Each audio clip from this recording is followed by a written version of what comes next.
Jesus é muito conhecido. Se nós fôssemos fazer uma pesquisa, facilmente as pessoas iriam dizer, não, Jesus, eu sei quem é, eu já ouvi falar. Ou se nós fôssemos fazer uma pesquisa também, ele estaria ali entre as pessoas mais famosas da terra, né? Mas nós sabemos que apenas crer que Jesus veio ao mundo, crer que Ele existe, sem nós entregarmos a nossa vida a Ele, sem nós termos um relacionamento com Ele, não é o suficiente. Então, apenas conhecer Jesus, pelo nome, de ouvir falar, não é o suficiente. Porque ser cristão não é apenas crer que Jesus existe. Mas ser cristão verdadeiramente trata-se de nós seguirmos os seus ensinamentos. Trata-se de nós obedecermos a Ele. A Bíblia ali nos mostra então que cristão, essa névoa aqui já passa, que eles já desligaram aí a máquina. Ser cristão então fala de ser pequeno Cristo, fala de nós pisarmos nas mesmas pegadas que Ele pisou. Então trata-se de nós tê-lo como espelho, como referência para as nossas vidas. Então, dizer que eu creio em Deus, eu tenho fé, não é o suficiente para que você possa afirmar que é cristão. Nós precisamos obedecê-lo, nós precisamos segui-lo de todo o nosso coração. Se nós fôssemos ver por aí quantas coisas falam sobre Jesus, e hoje nós vemos que se tornou muito fácil de ver comentários nas redes sociais, pessoas famosas falando sobre Jesus, né? A revista Veja, alguns anos atrás, publicou uma matéria de capa dizendo que Jesus era pop, né? Augusto Cury fala que Jesus é o maior psicólogo que já existiu. Ele é psicólogo, conheceu Jesus estudando a personalidade de Jesus, então se tornou cristão, um homem temente a Deus.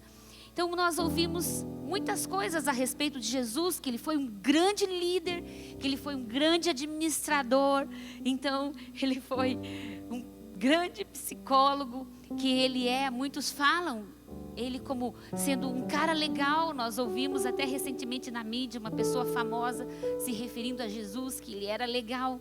Mas nós precisamos, pela Bíblia, saber quem é Jesus. Nós não vivemos de uma ideia de uma personalidade. A nossa vida não é transformada pela ideia, pelo conceito de Jesus. O que nos transforma é o relacionamento que nós temos com Jesus. A partir do momento que nós conhecemos e o aceitamos como Senhor e Salvador das nossas vidas, o que nos transforma não é o conhecimento, não é a ideia, não é a filosofia, mas é o relacionamento. Então, ideias não transformam ninguém. Ele veio para que nós nos relacionemos com Ele. É isso que traz transformação para nós. Cada um dos evangelhos retrata de uma maneira diferente sobre a vida de Jesus. Nós sabemos que os 4 evangelhos tratam, então, sobre a vida de Jesus na terra, o início do seu ministério, até sua ascensão, a comissão dele para nós. E ali nós vemos, então, Mateus escreveu de maneira cronológica para os judeus especificamente. Marcos escreveu para que os romanos entendessem, de maneira cronológica. E nós vemos ali que Lucas escreveu de uma maneira geral para o mundo todo. Então são autores diferentes, com perspectivas diferentes, para públicos diferentes. E hoje eu quero usar o Evangelho de João. O Evangelho de João é um evangelho tão simples, e quando nós indicamos alguém para começar a ler a Bíblia, nós falamos para que comece a partir do Evangelho de João. Porque João, ele foi escrito de maneira não cronológica, para que nós pudéssemos entender quem é Jesus. E de uma maneira tão linda e tão amorosa, nós podemos ali perceber a forma como João vai descrevendo Jesus e o seu ministério terreno. Então eu queria que você abrisse lá a sua Bíblia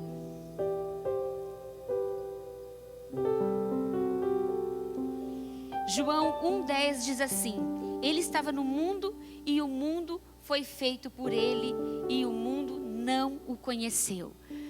Nós vemos que Jesus foi rejeitado para aqueles pelo qual ele tinha vindo, porque ele não veio com a ideia que eles esperavam. Eles tinham uma ideia a respeito de Jesus, eles esperavam que aquilo fosse correspondido, que a expectativa deles a respeito do como o Salvador viria fosse correspondida. Mas Jesus, ele não veio como um rei, ele não veio então como um leão, como retrata em Gênesis ou então em Apocalipse 5. O leão fala de força, fala de poder, né? Mas João fala que ele veio como um cordeiro, ele veio com uma missão específica, ele veio pagar a dívida que nos era contrária, ele veio para aniquilar com todo o escrito de dívida que nos condenava, que nos impedia de desfrutar e de ter um relacionamento com Deus. A Bíblia fala que Jesus é o mediador entre nós e o nosso Deus. Quando nós fomos criados por Deus, fomos criados para ter um relacionamento com Ele. Com o pecado, esse relacionamento foi quebrado, nós nos afastamos não apenas do nosso Deus, mas também do nosso Pai, e Jesus ele vem para nos reconciliar com Deus, com uma finalidade, para que nós nos relacionemos com esse Deus, para que nós desfrutemos de comunhão com esse Deus. A Bíblia fala que o véu se rasgou de cima a baixo no momento que ele ressuscitou, e nós temos livre acesso à presença de Deus. Então todo o plano de redenção da cruz foi com o objetivo de que o homem restaurasse o seu relacionamento com Deus. Então tudo isso foi feito. Então nós não podemos apenas aceitá-lo e caminharmos, andarmos a nossa vida da maneira como nós pensamos, sem construir esse relacionamento e desenvolver esse relacionamento, essa comunhão, essa intimidade com o Deus o qual nós entregamos a nossa vida. No capítulo 1 de João, nós vemos 4 coisas básicas que nos dão um entendimento a respeito, então, de todo o restante do Evangelho. Ele fala, primeiramente, então, que Jesus é Deus. Então Jesus, ele não é apenas um cara legal, Jesus não é apenas o maior psicólogo que possa assim ser chamado, ele não é uma pessoa boa que veio sobre a terra, ele não é apenas um profeta maravilhoso, ele é Deus, Jesus é Deus. Então muitos admiram a personalidade, a história, as descrições a respeito de Jesus, mas nós precisamos entender que Ele é Deus. Embora muitas vezes nós cantemos músicas até se referindo a Ele como você, por causa da nossa cultura e da liberdade, né? Muitas vezes isso é questionado, mas nosso coração precisa haver uma reverência. Nós estamos todos aqui em assembleia, reunidos diante de Deus. Ele faz parte da Trindade, Ele é o Filho do Altíssimo, Ele é também o Criador. Então Jesus, Ele veio ao mundo sendo 100% Deus e 100% homem, mas Ele não usou nenhum dos seus atributos divinos. Ele viveu 100% como homem. João 1:1 diz assim: no princípio era o verbo e o verbo estava com Deus e o verbo era Deus. Nós vemos aqui que em outras traduções nós podíamos dizer ali, é a palavra que fala do logos. Palavra é um substantivo, mas João o coloca como sendo um nome próprio. Ele chama Jesus, né? Ele é o logos. Ele é a palavra. Então, Gênesis 1:1 que fala assim: no princípio criou Deus os céus e a terra, é a mesma menção do que João está nos chamando a atenção. Ele diz: no princípio era o verbo. Estava dizendo, ele sempre existiu, ele estava lá, ele sempre esteve e ele é o Criador. Então nós temos um Deus que se manifesta de maneiras diferentes, mas que de uma maneira difícil de entendermos, que transcende o nosso pensamento. Ele é um Deus que se manifesta de maneiras diferentes. Nós vemos a doutrina da Trindade, não viemos aqui hoje para falar disso, né? Mas por que chama Jesus de palavra? Porque ele usa esse nome, né? O sentido original de Logos, né? Logos na época ali, nós vemos que um filósofo, um estudioso, ele trouxe uma marca a respeito do estudo dessa palavra. E ele disse então que Logos se tratava de um poder superior que governava todo o universo, que regia todas as coisas. E nós sabemos que não é apenas uma força, não é apenas um poder, mas ele é Deus. Então, primeiramente, eu queria que isso ficasse bem claro no nosso coração. Eu estou ali cuidando do horário. Primeiro, nós precisamos entender que Jesus é Deus. Ele não é o nosso colega da esquina. Nós devemos reverenciá-lo, devemos adorá-lo, devemos seguir os seus passos. Ele não é só uma fonte de inspiração. Ele é o nosso Criador, a nossa referência maior, aquele que nós devemos seguir sempre.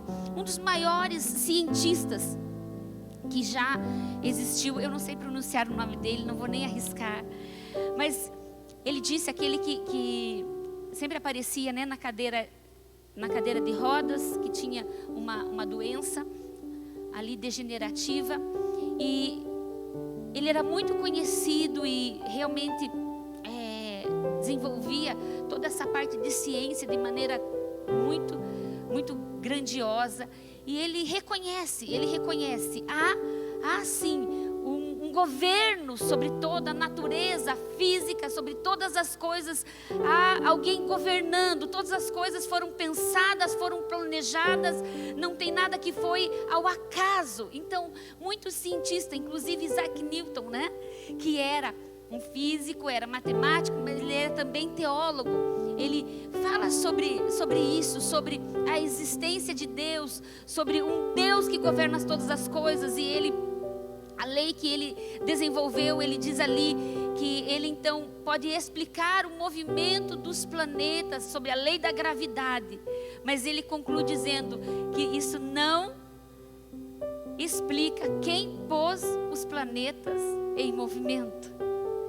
Então a ciência mesmo, quando o estudioso não é raso e ele estuda profundamente, ele vai se deparar com muitas incógnitas, coisas que não podem ser explicadas, porque existe um Deus que pensou, que planejou e colocou todas as coisas exatamente onde deveriam ser colocadas. Eu ouvi, quando eu estava estudando sobre esse tema, eu ouvi uma série de ministrações que me edificou muito, do pastor Tiago, né? E ele faz diversos ali comentários a respeito desses estudiosos, desses cientistas. E se vocês quiserem depois, quem tiver interesse, eu posso passar, porque hoje realmente não cabe aqui nós falarmos. Mas eu queria ler com vocês 1 João 1 ao 3, nós lemos só o versículo 1, então vou reler o 1, que diz assim: o que era desde o princípio, o que ouvimos, o que vimos com todos os nossos olhos, o que temos contemplado, né? As nossas mãos tocaram ali. João ele tá falando sobre ele ter visto Jesus, sobre ele ter convivido com Jesus, né? E ele sabia então que ele era Deus. E ali nos diz: o que era desde o princípio, o que ouvimos, o que vimos com os nossos olhos, o que temos contemplado e as nossas mãos tocaram, da palavra da vida. Porque a vida foi manifestada a nós, a vimos e testificamos dela, e vos anunciamos a vida eterna que estava com o Pai e nos foi manifestada. O que vimos e ouvimos, isso vos anunciamos, para que também tenhais comunhão conosco, e a nossa comunhão é com o Pai e com o seu Filho Jesus Cristo. João está dizendo, Ele é Deus, né? Ele é o Todo-Poderoso, é Ele que tem autoridade sobre o mar, Ele tem autoridade sobre os ventos, e nós podemos nos colocar no lugar dos discípulos ali ali, no meio daquela tempestade, quando eles estavam fazendo aquela travessia, e nós podemos nos imaginar sendo um daqueles tripulantes daquele barco e pensar: quem é esse? Quem é esse que com uma palavra acalma os ventos, acalma a tempestade, o mar se submete a Ele? É esse Deus que eu e você conhecemos, é esse Deus que nós servimos. Será que nós temos reverenciado, adorado e o servido como sendo Deus mesmo? Não sendo como um ídolo, ou como um consultor, ou como alguém que está te prestando serviços, ou te fazendo favores. Nada do que nós façamos vai comprar tudo aquilo que Ele fez por nós, porque não depende disso. Qualquer bênção que chegue até nós, ela é imerecida. Não é por você vir à igreja, não é por nós procurarmos obedecer e andar na sua palavra. Nós não merecemos nada. Nós éramos miseráveis, pecadores. Ele é que nos resgatou das trevas, nos trouxe para a sua maravilhosa luz. Ele que nos fez herdeiros e co-herdeiros com o seu Filho Jesus Cristo, de uma maneira tão maravilhosa, mas imerecida totalmente por nós. Então nada do que façamos vai fazer com que Ele nos ame mais ou nos ame menos. Ele já nos ama, e nós não somos abençoados porque nós somos bonzinhos, porque nós não matamos, não roubamos e procuramos viver uma vida moralmente correta. Nós somos tocados pelas suas bênçãos, porque Ele assim desejou nos abençoar pela sua graça, pelo seu favor sobre nós. Então quando você chegar diante de Deus, você chega ousadamente, porque não é pelo que você fez, pelo que você deixou de fazer, mas é pela sua misericórdia, é pela sua bondade, é pelo seu amor, é pelo desejo que Ele teve de nos atrair para Ele novamente. E nós seguimos os seus passos porque nós o amamos, porque nós queremos manter comunhão, porque nós queremos agradar o seu coração. E todos nós somos alcançados e podemos desfrutar dessa graça tão maravilhosa. Deixa eu correr aqui. Segundo que eu queria destacar aqui, que no Evangelho de João é tão interessante. Ele apresenta 7 afirmações de quem é Jesus. Eu vou só citar bem rápido. Capítulo 6, versículo 35, Ele é o pão da vida. Capítulo 8, versículo 2, Ele é a luz do mundo. Capítulo 10, versículo 9, Ele é a porta. Versículo 11 desse mesmo capítulo fala que Ele é o bom pastor. Capítulo 11, versículo 25 fala que Ele é a ressurreição e a vida. Capítulo 14, versículo 6 fala que Ele é o caminho, a verdade e a vida. E o capítulo 15, versículo 1, Ele é a videira verdadeira. João também apresenta 7 milagres ou 7 sinais então da divindade de Jesus, os milagres dele. Capítulo 2 fala que Ele transforma água em vinho. Capítulo 4 fala da cura de um oficial. Capítulo 5 fala da cura de um homem, um outro homem ali. No capítulo 6 Ele alimenta 5.000. No capítulo ainda 6, mais para frente, Ele aparece andando sobre as águas. No capítulo 9 Ele cura um cego. No capítulo 11 Ele ressuscita Lázaro. João também fala de 7 pessoas que se encontraram com Jesus. Fala de João Batista, fala de Nicodemos, fala da mulher samaritana, fala do oficial e do filho, fala do homem de Betesda, fala do cego de nascença, fala de Lázaro. É tão interessante porque Ele está nos revelando quem é Jesus. Quando você for ler agora, a partir de agora, o Evangelho de João, você possa prestar atenção nisso. Quem foi Ele? Quem é esse Deus Todo-Poderoso ao qual eu entreguei a minha vida? Nós precisamos dedicar a nossa vida em conhecê-lo. Segundo, Jesus é vida. O Logos, fala, então o Logos é vida. Fala, vida vem da raiz da palavra Zoe. Interessante que João ele usa uma raiz de palavra e ele usa diversas vezes também durante o Evangelho, mas não era uma palavra habitualmente conhecida. Ele não fala, ele não quer falar da vida biológica, nem da alma, mas ele está falando vida, fonte de vida. Jesus é a fonte da nossa vida. Quando nós conhecemos Jesus, nós temos a nossa vida transformada, porque Ele comunica vida em nós. Nós estávamos mortos espiritualmente, nosso espírito estava incapaz de se relacionar com Deus, mas de uma maneira milagrosa, quando nós o confessamos como Senhor e Salvador e nos arrependemos dos nossos pecados, a Bíblia fala de um milagre que acontece dentro de nós. O nosso espírito recebe a vida de Deus, ele é gerado em Deus novamente, ele é vivificado, e nós nos tornamos novamente capazes de relacionar com Deus, porque o nosso espírito é recriado por Deus, é regenerado por Deus, e nós passamos a nos relacionar com Ele a partir desta vida em nós. Então por isso que quando uma pessoa conhece a Jesus, ela experimenta transformação, as coisas passam a ter um sentido diferente, porque a vida dele está em nós. O seu Espírito Santo passa a habitar dentro do nosso espírito recriado. Jesus é Deus, Jesus é vida. Jesus também, em terceiro lugar, ele veio em carne. Ele veio como homem, ele não era um fantasma, uma divindade habitando em nosso meio. Ele veio como homem, ele padeceu, ele sofreu as mesmas coisas que nós, ele enfrentou tudo isso sem pecar. E João, eu quero ler ali, o versículo 14 diz: e o verbo se fez carne e habitou entre nós, e vimos a sua glória como a glória do unigênito do Pai, cheio de graça e verdade. O Logos se tornou um ser humano. Deus vestiu de pele humana e habitou entre nós. Ele se misturou com as pessoas, ele entrou no mundo das pessoas, ele se compadeceu das pessoas, porque ele é amor.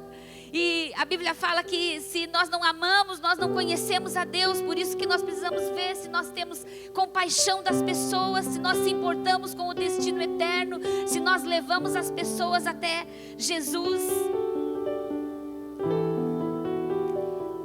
No capítulo 3, versículo 16 e 17 diz assim: porque Deus amou o mundo de tal maneira que deu o seu Filho unigênito, para que todo aquele que nele crê não pereça, mas tenha vida eterna. Porque Deus enviou o seu Filho ao mundo, não para que condenasse o mundo, mas para que o mundo fosse salvo por ele. Ele não veio nos acusar, ele não veio nos condenar, ele não veio nos punir, ele veio nos salvar. Todos os ídolos, os deuses criados pelos homens eram violentos, queriam aniquilar, castigar, mas Jesus veio para amarmos e resgatar-nos. João capítulo 4, versículo 8 diz: aquele que não ama não conhece a Deus, porque Deus é amor. Ele nos aceita incondicionalmente. Não importa o que nós tenhamos feito, não importa a personalidade que nós temos, Ele nos aceita. Ele veio para os seus o rejeitaram. E nisso nós fomos tão abençoados, porque nós fomos alcançados. Um Deus que foi rejeitado, mas que aceita incondicionalmente. E nos ama tanto que passa a nos transformar de uma maneira tão tremenda. Por último, eu quero dizer então que Jesus veio para morrer. Versículo 29 do primeiro capítulo de João diz que no dia seguinte João viu a Jesus que vinha para ele e disse: eis o Cordeiro de Deus que tira o pecado do mundo. A maioria de nós conhece muito bem todos os ensinos ali do Antigo Testamento, da lei mosaica, dos sacrifícios, do Cordeiro que era morto, né? A expiação dos pecados. Então ele veio, um Cordeiro perfeito, um sacrifício único, o último Adão. Pelo primeiro Adão nós fomos condenados, mas ele veio e nos resgatou. A Bíblia fala sobre os 7 aspectos da salvação. Ele nos perdoa, Ele nos resgata, Ele nos torna como filhos, né? Ele nos justifica, Ele nos santifica, tanto no espírito quanto na alma. Ele inicia esse processo em nós, e nós receberemos então um corpo glorificado. A salvação, ela é como um grande presente, com 7 pequenos presentes dentro. Isso não estava programado, mas eu sinto no meu coração de falar sobre salvação dessa maneira específica. Então Ele vem, Ele nos resgata,